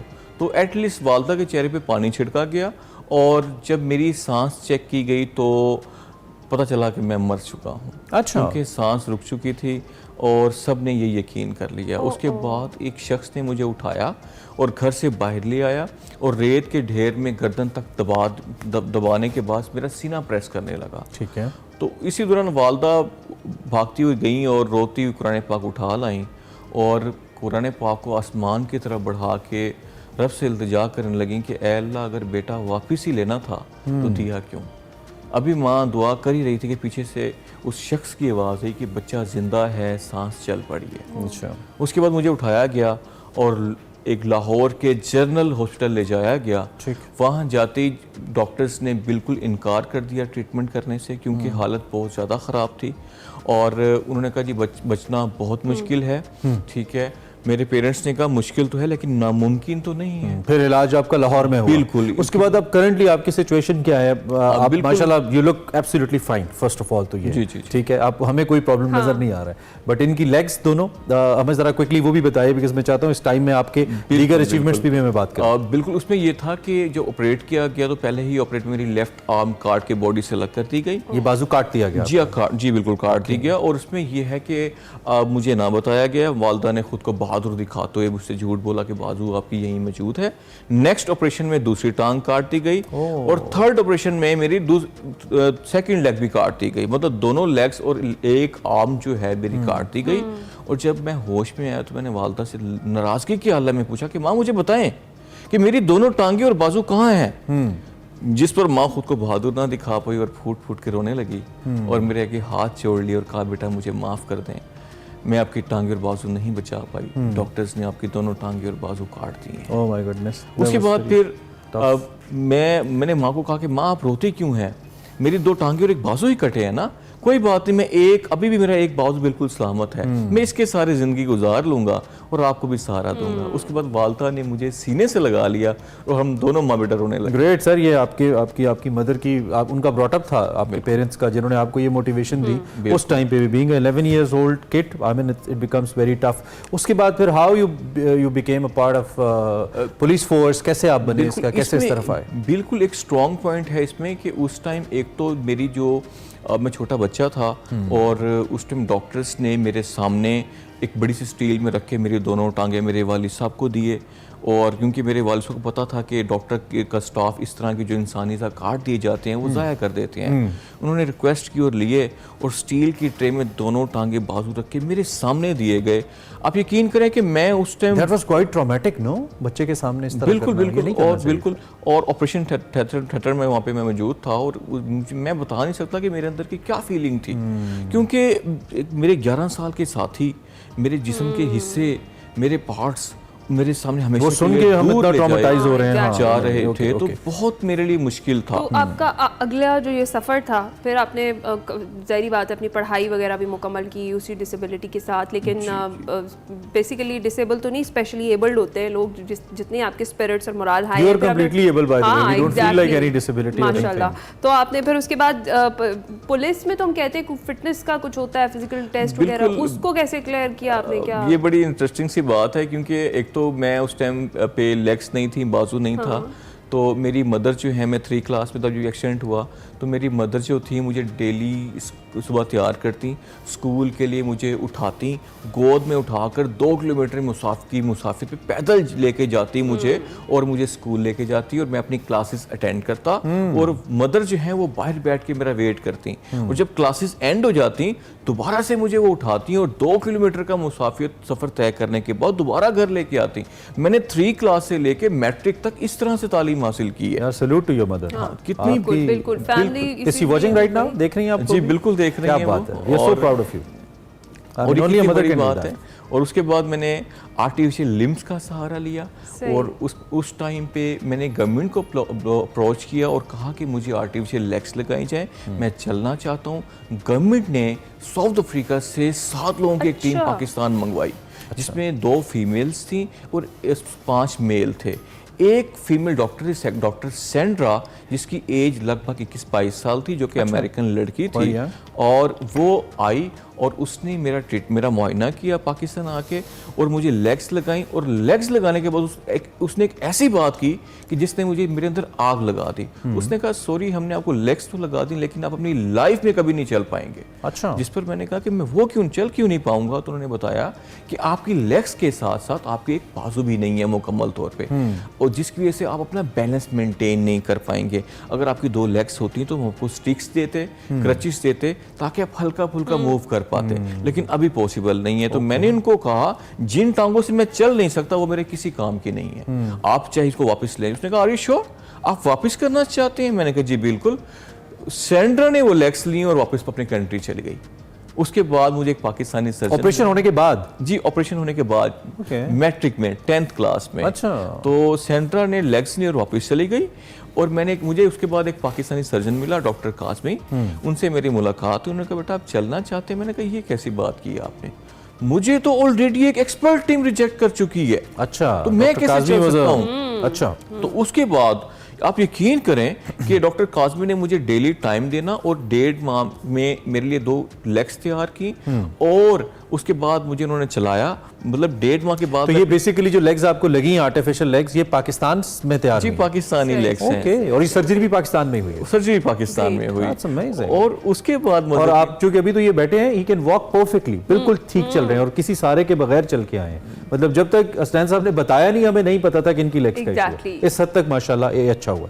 जी प्लीज कंटिन्यू। अच्छा, मजे की बात, डॉक्टर काज़मी ने जब मुझे एक 1.5 माह की एफर्ट के बाद मुझे टांगों पे खड़ा कर दिया, मैं बहुत खुश था, मुझे बुलंदी नजर आना शुरू हुई। दोबारा से बचपन की तरह जैसे मैं खेला करता था, दोबारा भागा करता था, मुझे था मैं दोबारा भागूंगा, खेलूंगा, मूव करूंगा।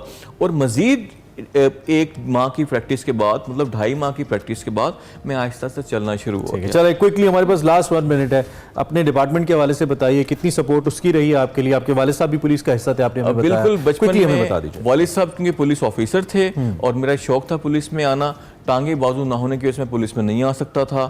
उसके बाद मैंने मेरिट पे एक वैकेंसीज थी क्लरिकल ऑफिसर्स की। अच्छा। तो मैंने देखी और मुझे बड़ी खुशी हुई, और मेरे बचपन का ख्वाब ताज़ा हो गया।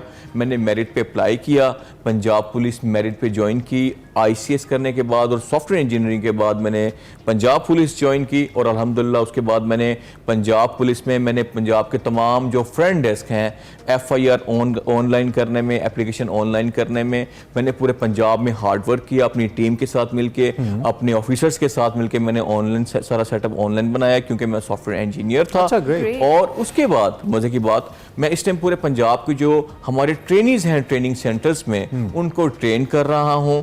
और इसके अलावा मैंने 2017 में मैंने बेस्ट पुलिस ऑफिसर अवार्ड लिया प्राइम मिनिस्टर पाकिस्तान से। और इसके अलावा अभी रिसेंटली 2024 में मैं UAE गवर्नमेंट से इंटरनेशनल अवार्ड लेकर आया हूं, जिसमें 172 कंट्रीज ने पार्टिसिपेट किया, और मैं वहां से अवार्ड लेके आया पीपल ऑफ डिटर्मिनेशन में, जो कि पूरी दुनिया में सिर्फ पर्सन ऑफ डिटर्मिनेशन। हसनैन, आपसे मिलकर हमें बहुत अच्छा लगा, और ये अवार्ड्स आपकी उस हिम्मत, खास तौर पे आपकी मदर की हिम्मत के मुकाबले में, जो जिस आजमाइश से उन्होंने वो गुजरी हैं, और जिस तरह उन्होंने देखा, I mean it's very hard to see अपने बच्चे को इस तरह से, और फिर उनको एक कामयाब बनाना। तो सब हमारी जो प्रेजेस है ना, वो पहले तो आपके लिए, अल्लाह की रहमत के बाद, और फिर हसनैन आपके लिए great effort, keep it up, चलते रहिए, लोगों को इंस्पायर करते रहिए।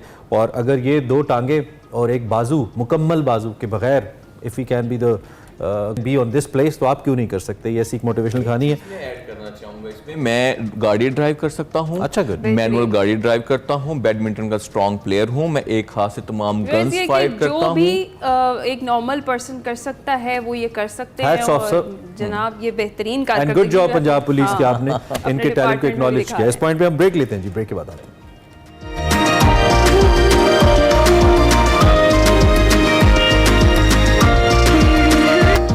Back to Expresso. जो टॉपिक अभी हम डिस्कस करने लगे हैं वो बड़ा इंपॉर्टेंट है इमरान। अब उर्दू के हवाले से मैं अगर बात उर्दू के करूं, हवाले से, हाँ। तो उर्दू बड़ी कह लें कि यतीमी और बेचारगी का उससे सामना है। वो किस लिए? क्योंकि हमने ना बहुत सारे स्टैंडर्ड सेट कर दिए हैं हमने अपने बच्चों उर्दू के को लिए भी। लेकर। हाँ, उर्दू को लेकर भी हम बच्चों को तो हम माइल ही नहीं करते उर्दू की तरफ। Exactly. हमें लगता है कि अगर वो उर्दू हमें बोलेंगे बुरा तो शायद, लगता है हाँ, ये कि- शायद थोड़ा उनके शाया निशान नहीं नहीं है, अंग्रेजी ज्यादा हमारी तरजीहात में इवन शामिल है। इन द स्कूल्स जैसे भी स्कूल्स हैं वहाँ पर यही प्रेफर किया जाता है कि बच्चे भाई अंग्रेजी में ही बात करें। उर्दू में जो बात करेगा टीचर उसकी बात नहीं सुनेगी। ये और कॉन्सेप्ट टीचर्स खुद कहते हैं कि हाँ? अंग्रेजी में बात हाँ, करें। अंग्रेजी में बात करें। और मतलब उर्दू सिखानी हमारे बच्चों को हमारी बहुत बड़ी अच्छा, वैसे जिम्मेदारी है। माजरत के साथ यूर मदर योरसेल्फ, आजकल की माएं भी तो यही करती हैं। हाँ, ये भी वो है। भी तो बच्चों किसी को हद एक तक। बच्चों के जहन में डाल देती है कि नहीं बेटा उर्दू नहीं बोलनी, और इस वजह से बड़ी social pressures होते हैं। गुलाबी इंग्लिश हमें शॉपिंग मॉल्स में सुनने को मिलती हाँ, है। ये चीज तो ये सोशल प्रेशर्स हैं कुछ जो हमने खुद ही बनाए हुए अपने इर्द गिर्द के। भाई हमने इस तरीके से ही रखना है अपने बच्चों को, और हम भूल गए हमारा कल्चर क्या है, हमारी रिवायात क्या है। और इसी तरीके से उर्दू की जो किताबें वो पढ़ना भी, अब लाइब्रेरीज से भी उर्दू की बुक्स नहीं मिलती बच्चों के। जो स्कूल लाइब्रेरीज हैं वहाँ से आपको जो भी किताबें या नॉवेल्स या कुछ भी मिलता है वो इंग्लिश होता है, आपने वो इंग्लिश लिटरेचर ही पढ़ना है। खैर ये एक अलमिया है भाई। इसी सारी सूरत हाल में एक मस्बत पेशरफ सामने आई, हमने कहा उसे एक्सप्रेसो में हम हाईलाइट करें। अलिफ लैला किड्स डिजिटल लाइब्रेरी है जो इस वक्त हम कह लें कि किसी नेमत से कम नहीं है बच्चों के लिए। इस प्लेटफॉर्म को इस जज्बे के तहत अमल में लाया गया है कि बच्चों की जो उर्दू है उससे अजनबियत को ख़त्म किया जाए, और जो दिलचस्प कहानियाँ हैं, किस्से हैं, इससे मुज़य्यन ये डिजिटल लाइब्रेरी है। ये ना सिर्फ बच्चों के जो तजस्सुस है और उनके अंदर जो उर्दू के हवाले से जो भी सवालात हैं वो ख़त्म करती है, बल्कि इसके साथ साथ ही उन्हें कौमी ज़ुबान और किताब जो है उसे दोनों से करीब तर करती है। इसी मुनासबत से हमारे साथ आज फातिमा मौजूद जी, है। फातिमा एहसान। हाँ, फातिमा से बात कर लेते हैं। फातिमा, अस्सलाम वालेकुम। सबसे पहले बताइए कैसी हैं आप? वालेकुम अस्सलाम, अल्हम्दुलिल्लाह मैं बिल्कुल ठीक हूँ। आप कैसी हैं? अल्हम्दुलिल्लाह। फातिमा, अच्छा अगर जिस तरह से अलिफ लैला किड्स डिजिटल लाइब्रेरी इसका नाम है, तो अलिफ लैला से जैसे तासुर एक वो अरब दास्तान वाला ही हमारे माइंड में आता है, लेकिन आप तो इसमें कुछ डिजिटल तर्ज का काम कर रहे हैं। और ये जो डिजिटल लाइब्रेरी है ये काम कैसे करती है, इसके हवाले से ज़रा बताइए। बिल्कुल ऐसा ही है। बेसिकली अलिफ Laila Pakistan first kids digital library है। आज से पहले अगर हम देखें तो पाकिस्तान में इस प्रोजेक्ट का कोई काम नहीं हुआ है, खास तौर पे डिजिटलाइजेशन के कॉन्सेप्ट को मद्देनजर रखते हुए। जैसा कि आपने अपने तारुफ में भी ये बात कही कि बच्चों की कहानियां मिलना और बच्चों की किताबों पे काम करना बहुत कम है। अगर हमें मिलता भी है तो वो बहुत स्कैटर्ड लेवल पे मिलता है, एक ही छत तले सारा काम हमें मिलता नहीं है। तो सबसे डिफरेंट चीज़ तो एक ये है। दूसरा ये है कि हमारी मोबाइल एप्लीकेशन अवेलेबल है, वेबसाइट है, वहाँ पे जाके आप ऐप को डाउनलोड कर सकते हैं, उस पर अकाउंट बना सकते हैं जैसे नॉर्मली आप बाकी वेबसाइट्स पे और एप्लीकेशंस पे अकाउंट बनाते हैं, और उसके बाद कहानी पढ़ सकते हैं। इसके अलावा हमारे प्लेटफॉर्म पे जो कहानियाँ हैं यानी कि जो किताबें हैं वो डिज़ाइंड हालत में मौजूद है, वो इलस्ट्रेशंस के साथ मौजूद हैं, क्योंकि बच्चे बहुत ज़्यादा अट्रैक्ट होते हैं तस्वीर की जानिब। अगर उनके सामने सिर्फ टेक्स्ट लिखा हुआ आता है तो वो उससे थोड़ा सा अजनबियत का और बोरियत का इजहार करते हैं कि बस ऐसे ही लिखा हुआ है। इस चीज़ को अगर देखा जाए तो उनकी अट्रैक्शन का और उनकी अटेंशन को ग्रैब करने का एक बहुत मुस्बत पहलू में इस्तेमाल किया गया। ठीक है। अच्छा ये भी बताइए, आपका डेफिनेटली कोई बैक एंड पे आई बिलीव कोई डेटाबेस भी आप लोग मेंटेन करते होंगे, यूजुअली वेबसाइट्स का होता है, अगर नहीं होता तो होना चाहिए, लेकिन अगर है तो आपके पास क्या फीडबैक है? What kind of books, what kind of stories kids wants to read, किस एज ग्रुप के बच्चे ज़्यादा इंटरेस्टेड हैं, और उसको लेकर फिर आपने फर्दर कैसे बेहतर किया अपने प्लेटफॉर्म को, थोड़ा इस हवाले से बताइए। तो बेसिकली हमारे पास हर जॉनरा की किताबें अवेलेबल होती हैं, चाहे वो फेरी टेल्स हों, फिक्शन हो, हिस्टोरिकल फिक्शन हो, फेबल्स हों, इस्लामिक स्टोरीज हों, मॉरल स्टोरीज हों, मतलब हर लिहाज से जो बच्चे का इंटरेस्ट है वो उसको देख सकते हैं। अच्छा। जब बात आपने डेटाबेस की तो उसमें हम देखते हैं कि यूजुअली इस्लामिक स्टोरीज या जो क़ससुल अंबिया होते हैं उसकी जानिब रुझान ज़्यादा पाया जाता है, और बच्चों को हॉरर स्टोरीज बहुत अच्छी लगती है, ओके, जो उसकी तरफ ज़्यादा रग़बत लेते हैं। और इसके साथ साथ अगर एज ग्रुप की बात करें तो हमने अपने प्लेटफॉर्म पे 3 एज ग्रुप्स को कैटेगराइज कर दिया, यानी कि 4 से लेके 7 साल के बच्चों का एक एज ग्रुप है, 8 से लेके 11-12 साल के बच्चों का है, और उसके बाद फर्दर ऑन एक और एज ग्रुप है जो उसके बाद के बच्चों की एज को categorise.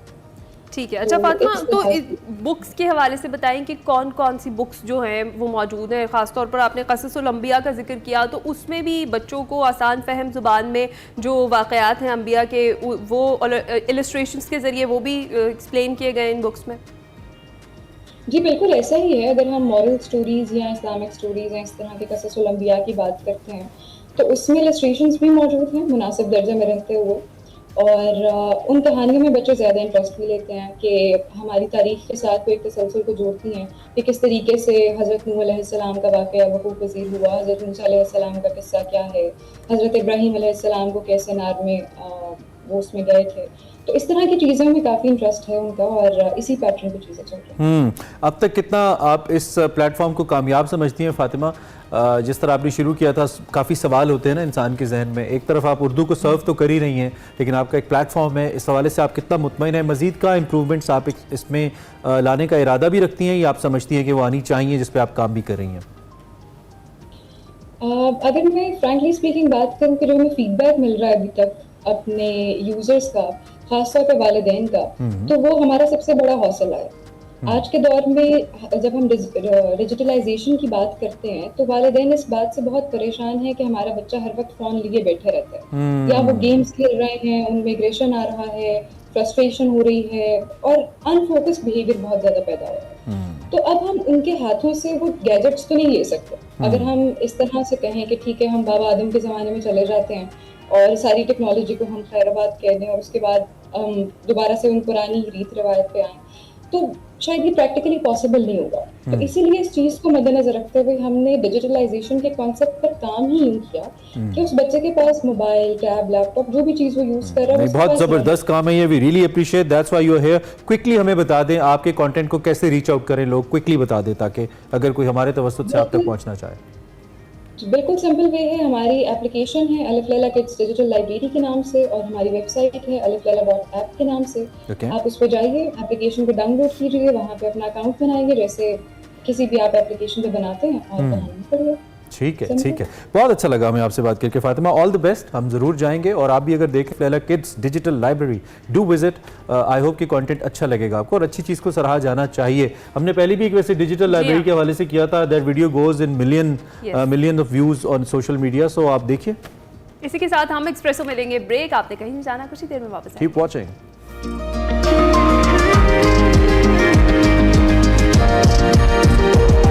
Welcome back. Pakistan cricket team के हवाले से बात कर लेते हैं। आपका पसंदीदा मौजू है, आपका पसंदीदा या नहीं है कुछ लोगों का अब नहीं रहा। जो क्रिकेट स्टेडियम रावलपिंडी है में टेस्ट हुआ, उसमें पहला टेस्ट हम हारे 10 विकेटों से हारे। ऑस्ट्रेलिया से भी नहीं हारे, इंग्लैंड से भी नहीं हारे, बांग्लादेश से हारे हम 10 विकेटों से अपने घर पे पिंडी के अंदर। दूसरे टेस्ट के लिए अब तैयारियां शुरू हो गई हैं। 3 तब्दीलियों के बारे में रिपोर्ट किया जा रहा है कि वो हो सकती हैं। जो मीडिया रिपोर्ट्स हैं, हमारे जो साफी साथी हैं वो कह रहे हैं कि अगले टेस्ट के लिए अबरार अहमद, कामरान गुलाम को मौका दिया जाने का इम्कान है। 2 मैच की सीरीज है, इसमें बांग्लादेश ओबियसली पाकिस्तान के ऊपर उसको बढ़तरी हासिल है 1-0 की, और अब जो दूसरा मैच है ये 30 अगस्त से शुरू होना है और 3 सितंबर तक जारी रहना है। Once again venue is the same. Wicket कैसा बिहेव करती है, शान मसूद भाई को विकेट मजीद सरप्राइज देती है, या इस बार वो विकेट रीड करके अपने फैसले करेंगे, दिस इज अ क्वेश्चन। दूसरी जानिब जो इंटरनेशनल क्रिकेट काउंसिल है उसने नई टेस्ट रैंकिंग भी है ना साहिबा जारी कर। जी हाँ, पाकिस्तान के जो हमारे पोस्टर बॉय हैं बाबर आजम, वो 3 से 9वें नंबर पर स्लिप हो गए हैं, और मोहम्मद रिजवान 7 दर्जे तरक्की के बाद काफ़ी ज़्यादा स्लिप हो गए हैं, और मोहम्मद रिजवान जो हैं वो 7 दर्जे तरक्की के बाद 11वें नंबर पर आ गए। इंग्लैंड के जॉय रूट का पहला, जबकि न्यूजीलैंड के केन विलियमसन का दूसरा नंबर बरकरार है। और बॉलर्स में शाहीन शाह अफरीदी 2 दर्जे तनज़्ज़ुली के बाद 10वें नंबर पर चले गए हैं, और भारत के रविचंद्रन अश्विन बदस्तूर पहले नंबर पर ही बराजमान हैं। भाई अश्विन की तो क्या बात है, मुसलसल रिटेन कर रहे हैं, और पाकिस्तान का कोई भी खिलाड़ी टेस्ट ऑलराउंडर्स के अंदर टॉप 10 में शामिल नहीं है। हाउ मच कितनी बड़ी आयरनी है ये। और रविंद्र जडेजा इस वक्त नंबर 1 ऑलराउंडर हैं, यानी कि 2 भारत के जो प्लेयर्स हैं Ashwin and Jadeja, they are number 1। So that's very cool. हमारे साथ सैयद मोहम्मद उवैस हैं, उनसे हम बात करते हैं, वो इस सूरत हाल पे क्या राय रखते हैं। वेलकम टू एक्सप्रेसो, कैसे हैं आप? ठीक ठाक हैं? अल्लाह का शुक्र, आप इमरान में ठीक है? Thank you for joining. Ranking सुन के कैसा लग रहा है? मायूसी हो रही है, थोड़ा बुरा लग रहा है? नहीं, मुझे नहीं लग रहा क्योंकि जो हम क्रिकेट खेले हैं आपको पता है टेस्ट क्रिकेट के अंदर तो अनफॉर्चुनेटली ये तो चीज होनी थी। आपको याद हो बाबर आजम की जब मैं बात बता रहा था 2021 या 22 के अंदर अगर आप उनकी एवरेज चेक करें तो 56 या 58 के करीब थी। अगर अब बात करें तो उनकी एवरेज अराउंड 36 या 38 के करीब है, तो दैट मींस कि इतना डाउनफॉल उनकी परफॉर्मेंस के ऊपर है। ठीक है, जो मामला क्रिकेट बोर्ड के अंदर चलते हुए, उसके अलावा शाहीन शाह अफरीदी की बात करें, वो भी जो मामला क्रिकेट बोर्ड के अंदर चलते हुए हैं तो वो कहीं ना कहीं परफॉर्मेंस के ऊपर भी आपको पता है कुछ हद तक अपना इफेक्ट करते हैं। लेकिन मैं बड़ा इस चीज पे हैरान होता हूँ, पाकिस्तान के अंदर क्रिकेट में आप बात करें, इमरान भाई आप खुद भी फॉलो करते हैं, हमारे यहाँ मसला ये है कि हमारे उस लेवल की चीज नहीं सोची जाती है। आप इंग्लिश क्रिकेटर्स को उठा के देख लें, ऑस्ट्रेलियंस को उठा के देख लें, वो एक बात ब्रेक लेते हैं क्रिकेट से कुछ मैचेस के लिए कि हम फैमिली के साथ टाइम स्पेंड करें, मेंटल अपना जो भी रिलैक्सेशन के लिए। हम लोग नहीं करते। हम इसलिए नहीं करते क्योंकि हमें कहीं ना कहीं डर होता है कि यार मैं क्या, तो पीछे लड़का दूसरा बैठा हुआ है, वो मेरी जगह लेने के लिए तैयार है, मैं वापस कैसे टीम में आऊंगा, क्योंकि इनसिक्योरिटी बहुत ज्यादा। मैं ड्रॉप की बात नहीं करता, लेकिन एटलीस्ट जो आपका दूसरा टेस्ट मैच है उसके अंदर शान मसूद अगर ऐसा कैप्टन आपने लिए हुए हैं, उनकी खुद भी तनकीद आपको पता है एवरेज पे हो रही है, फिर आपको शान मसूद को इतना एम्पावर करें कि वो इस चीज की अपना एक तो एक कहते हैं ना कि रिस्पॉन्सिबिलिटी ले कि शाहीन या बाबर आजम को मैं रेस्ट देना चाहता हूँ, मेरे पास मीर हमजा मौजूद है, मेरे पास कामरान गुलाम है, कोई भी प्लेयर आप खिलाना चाहते हो उनकी जगह के अंदर, उनकी इतनी मानी भी तो जाए, या उनका इतना बड़ा स्ट्रेचर, बीइंग कैप्टन तो वो खेल रहे हैं, लेकिन बाबर और शाहीन के सामने क्या इतनी बड़ी से शान की है टीम के अंदर? वैसे मैं पूछ रहा हूँ आपसे कि वो ये कह सके कि मुझे ये दो प्लेयर्स मुझे नहीं चाहिए और मैं इनकी जगह कुछ और करना चाहता हूँ, ऐसा हो सकता है? मैंने देखें दो चीजें हैं इमरान भाई, आपकी बात बिल्कुल ठीक है। कप्तान की सेज तब होती है या उसका एक उसके दमखम तब होता है कि कप्तान लीड फ्रॉम द फ्रंट और परफॉर्मेंस दे रहा हो। मसला ये है शान मसूद की इनकंसिस्टेंसी बहुत ज्यादा रही है। मैंने कहा ना 28 या 25 के करीब उनकी एवरेज है। अगर अभी भी टेस्ट मैचेस की बात करें तो आज सच को परफॉर्मेंस उनकी खास आपको नजर नहीं आती। या तो हो ना कि आपको इस चीज का आपको भी अंदाजा, जिस वक्त टीम मीटिंग हो रही होती है, डोर क्लोज के अंदर मीटिंग हो रही होती है, जब बात हो रही थी कप्तान थोड़ा सा हिचकिचाता है बात करते हुए, इसकी खुद की परफॉर्मेंस नहीं होती। वो कहता है अगर मैंने बात की तो ये ना कि सीनियर प्लेयर उठ के कहेंगे भाई तुम्हारी कप्तान, तुम्हारी क्या परफॉर्मेंस थी जो आप बात कर रहे हो। तो कहीं ना कहीं आपको ना फिर शायद अगर आप एम्पावर करना चाहते हो, बैकअप अगर क्रिकेट बोर्ड का है, क्योंकि कप्तान ही लीड फ्रॉम द फ्रंट करता है, तो फिर आपको लीड फ्रॉम द फ्रंट होके क्रूशियल डिसीजंस लेने पड़ेंगे शान मसूद को कि यार मैं रेस्ट देना चाहता हूँ, ताकि वापस जाके रिलैक्स होकर सोचेंगे आखिर मसला क्या होगा हमारे साथ। ठीक है। और अगर इसी तरह से आमिर जमाल की बात करें तो फिर पहले टेस्ट में अनफिट थे, दूसरे में अब उनकी शिरकत है, लेकिन फिटनेस से मशरूत कर दी गई है। पैनिक मोड नहीं जाहिर करता ये इस तरह से इनको दोबारा से बुलाना और फिर फिटनेस से मशरूत करना? देखिए अगर बात करो आमिर जमाल की, तो उसने बताया था ऑस्ट्रेलिया के अंदर भी आपको पता है जहां पर आपके सारे प्लेयर्स फ्लॉप हो गए थे, उसने जिस तरीके से बैटिंग की थी उन कंडीशंस के अंदर आपके सामने एक अच्छा ऑलराउंडर पाकिस्तान टीम के लिए मौजूद था। अनफॉर्चुनेट है फिटनेस का उनका इशू रहा है। पहले टेस्ट मैच में भी उनको एनसीए भिजवा दिया गया था हाई परफॉर्मेंस सेंटर, ताकि वो अपना रिहैब कर सके। अभी भी सब्जेक्ट टू फिटनेस है कि क्या वो अपना टेस्ट खेल सकेंगे नहीं खेल सके। उनका जो इफेक्ट है वो ऑब्वियसली मिस होता है पाकिस्तान टीम में। एक फास्ट बॉलिंग ऑलराउंडर जो एक दमखम रखता है पाकिस्तान टीम को जो कैरी करने के लिए, उनका वो फैक्टर मिस होता है। लेकिन सबसे बड़ा जिसका सवाल मेरा ये है कि वो मीर हमजा की बात करूं, 600 खिलाड़ियों को आउट कर चुके हैं फर्स्ट क्लास मैचेस के अंदर, कि अब तक उनको चांस नहीं पाकिस्तान टीम में मिला। ऑस्ट्रेलिया के अंदर मिला था, आपको पता उन्होंने बैकबोन तोड़ दी थी ऑस्ट्रेलियन टीम की। वो बड़ी मशहूर वीडियो भी कमेंटेटर्स की, जब वो 2 से 3 खिलाड़ियों को आउट करते हैं। एक 600 विकेटें ले चुका बंदा, फिर भी आप उसको नहीं अपना मैच के अंदर खिला रहे, जब आपको पता आपके प्रीमियम फास्ट बॉलर्स परफॉर्म नहीं कर रहे हैं। आप करना क्या चाह रहे हो? बैटिंग यूनिट की बात करूं, कामरान गुलाम की बात करूं, कंसिस्टेंट डोमेस्टिक का पीआर गेम लग रही है। ऐसा लगता है इन प्लेयर्स की पीआर गेम इतनी स्ट्रांग है। We respect lot Babar Azam की, शाहीन की, इन्होंने पाकिस्तान को बहुत जबरदस्त मैचेस जिताए हैं, हमारे स्टार प्लेयर्स हैं, और हम कतई तौर पे नहीं चाहते कि ये भी किसी ऐसे भोंडे रवैये का शिकार हों जो हार के बाद हो जाता है। हार भी गेम का हिस्सा है, लेकिन आई बिलीव कि जो मशवरा आप दे रहे हैं वो बिल्कुल ठीक है कि रेस्ट करने में कोई हर्ज नहीं है। थोड़ा खुद से भी अपने मेंटल पीस के लिए, अपनी मेंटल कैपेबिलिटीज को दोबारा से वापस लाने के लिए बहुत जरूरी है। अच्छा, शान ने ऐसी कौन सी गलतियां बतौर कैप्टन अवैस क्विकली हमें बताइए कि पहले टेस्ट के अंदर जो उनको नहीं दोहरानी चाहिए पिंडी में, जो बेहतर रिजल्ट्स की हामिल हो सकती हैं?